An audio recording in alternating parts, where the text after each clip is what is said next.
Assalamu alaikum wa rahmatullah. This is Principles of Accounting, the second part of our Plant Assets, Natural Resources and Intangible Assets chapter, which is chapter 10. Let's recap what we have learned in our previous session. The contents are given here. The first, we have learned about determining the cost of plant assets regarding land, buildings, and equipment. Then we have learned about depreciation, and today we'll learn about plant asset disposal, sale of plant assets, natural resources, and intangible assets as well. So we have learned land improvements, buildings, and equipments are included in plant assets, which have major characteristics, which is used in operations and not for resale, long-term in nature, and usually depreciated and possess physical substance. And moving on, we have learned about how should we determine the cost of land, buildings, and equipments. We have learned about purchase price, closing costs, and also we have learned maintenance and construction costs of buildings. We have learned about the sales tax, freight charges, and insurance during transit, and maintenance of equipments, and moved on to the factors and methods of depreciation and its core concept. We have learned how to allocate the depreciation and the process of allocating the cost of tangible assets, which have useful life, purchase cost, acquiring cost, and finally salvage value. And we have to be careful while calculating depreciation.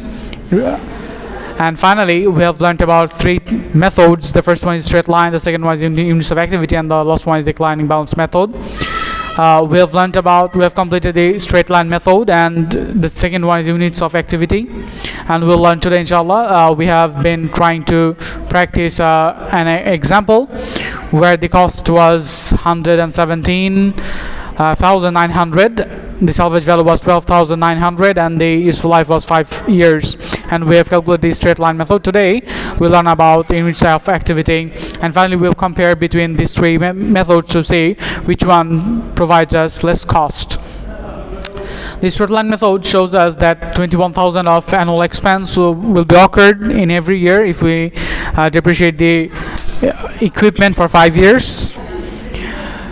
And the journal entry was depreciation expense debit and accumulated depreciation credits. Then if we calculate the units of activity method, then we have to do a calculation first, which is the rate per hour. This is not given, and you have to identify the rate per hour by calculating cost minus salvage value divided by total number of hours. That is the first line, 105,000 divided by 100,000 hours, which equals to 105 hours per hour, $105 per hour. And we have to multiply the rate with the actual hours used and determine the depreciation rate. So you can see when the hours changed, the depreciation level changed, even though the rate per hour remains same.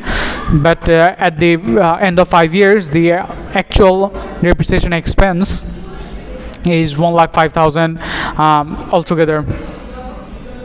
If we see the double declining method, which is double of straight line method, we have calculated the straight line method, which is 20%, and so the declining method must be 40% on the net book value.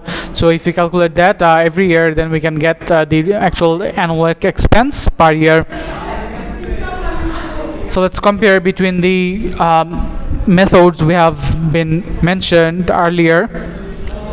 This straight line gives us 21,000 flat for every year. That's why the line remains same. The double declining method gives us declining from 47,160 to 2,380, declining in every year. But the units of activity rate gives us different kinds of reading.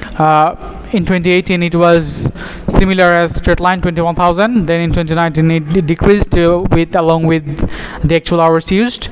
In 2020 and 2021, it raised again due to increased machine hours, and finally in 2022 it decreased also, but the total amount of depreciation remains same for after 5 years for every method. So we can use any method we want, but we have to disclose it in our in the notes section that what method did we use. So moving on to our next topic, which is the disposal of plant asset, sell and retirement. What should we do, and how should we record if we sell our plant asset and if we retire our assets? So let's discuss the actual concept of retirement, sell or exchange. Retirement usually refers to an equipment is scrapped or discarded which is not usable at all, and we cannot get any benefit from it after the retirement.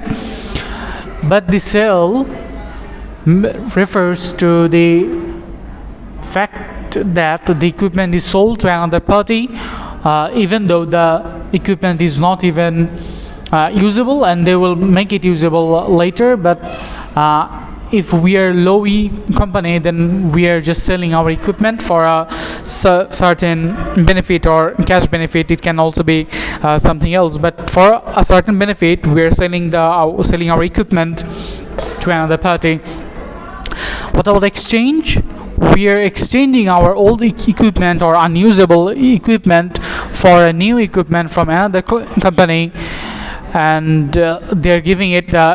We can give certain amount of money and our unusable machine, and we'll get a new equipment. For example, our company Walton is doing similar kind of things, and they will take any kind of AC from you and they'll provide a new AC, but you have to add some money with the product you are exchanging. So if AC costs 60,000, one ton AC costs 60,000 taka, and then they'll discount you 20% in exchange of your old AC and 40,000 of your cash, or 51,000, 52,000 of your cash. It's just exchanging and getting discount for a new product as well. So moving on to an example of retiring and selling product. Let's see. The first journal entry requires that Gomez company retires its delivery equipment, which costs 41,000 taka. Accumulated depreciation is also 41,000 on this delivery equipment. No salvage value is received. If we think about that the cost has been regained by accumulated depreciation, then we won't get any gain or loss. Then we'll simply generalize accumulated depreciation debit 41,000, and we will credit the equipment 41,000 also. There's no gain and there's no loss. If we do the second one that mentions that accumulated depreciation for Gomez company is 39,000 instead of 41,000, which means we only get 2,000 back, and we have to incur a cost or loss of 2,000 taka, $2,000 on the equipment, delivery equipment. So we will generalize with accumulated depreciation debit 39,000, equipment credit 41,000, and loss on disposal $2,000. Another example of selling equipment, which is Chan company sells office equipment on September 30, 2018 for 20,000 cash. The office equipment originally cost 72,000 as of January 1, 2018 had to accumulate depreciation of 42,000, which means we have a certain amount of loss or gain, right? Okay, let's see the journals. The first one, we are getting cash of 20,000, which is debit. where we have accumulated depreciation of 42,000, totaling 62,000, but the office equipment is 72,000, meaning we have lost on disposal of asset, which is $10,000.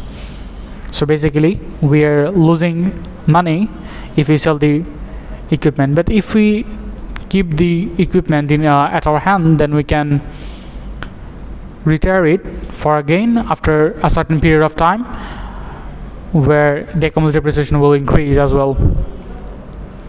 So in short, if we make it as a formula or equation, we can say if the sale proceeds or selling amount proceeds the book value, we will have a gain. But if the book value is greater than the amount of sales procedures, then we will incur a loss.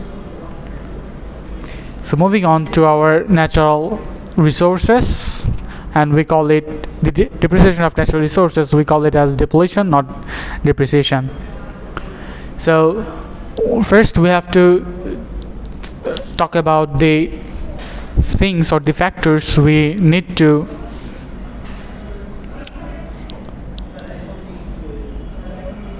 consider: the price needed to acquire the resource and prepare it for its intended use, and we have to take that as cost. For example, if we drill soil in a certain land, in a certain piece of land, the drilling cost, the maintenance cost, and the other types of cost will be added to that natural resource, as it is acquiring cost and preparing for its intended use. And finally, the allocation of the cost to use to expense in a rational and systematic manner over the resource's useful life is called the depletion of natural resources. Companies generally use units of activity methods for calculating depletion. Moving on to our intangible assets, which we call the amortization. Let's understand the basic concepts of intangible asset. Intangible assets are not physically substance. You cannot see them, or you cannot hold them, or you cannot touch them physically. The essence of intangible assets are not physical, right? Intangible assets are rights, privileges, and competitive advantages that do not possess physical substance. Normally, intangible assets are classified as long-term assets. Some common types of intangible assets are patents, we do for a company or for anything. We do copyrights, we do franchises or licenses, we do trademarks or trade names, and the most commonly used is goodwill. We do that when we merge or do business combinations, or we sell our companies, we factor the goodwill as well. The amortization is only applicable for intangible assets with limited life, not for those with unlimited life. So amortization cannot be used which have unlimited life. For example, goodwill cannot be amortized, but copyrights and patents, franchises or trademarks have amortization values which have limited life for 5 or 10 years.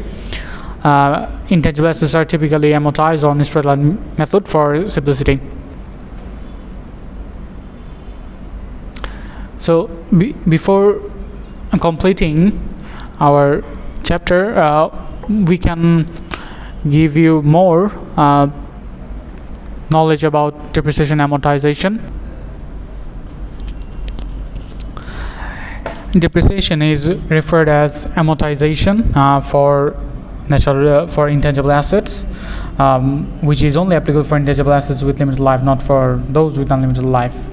Amortization method is similar to depreciation. Intangible assets are typically amortized on straight line method. We have mentioned that earlier. To record amortization of an intangible asset, company debits amortization expense and credits intangible assets.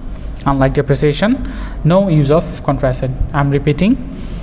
To record amortization, company debits amortization expense and credits intangible assets. No accumulated depreciation or nothing similar will be using for calculating amortization.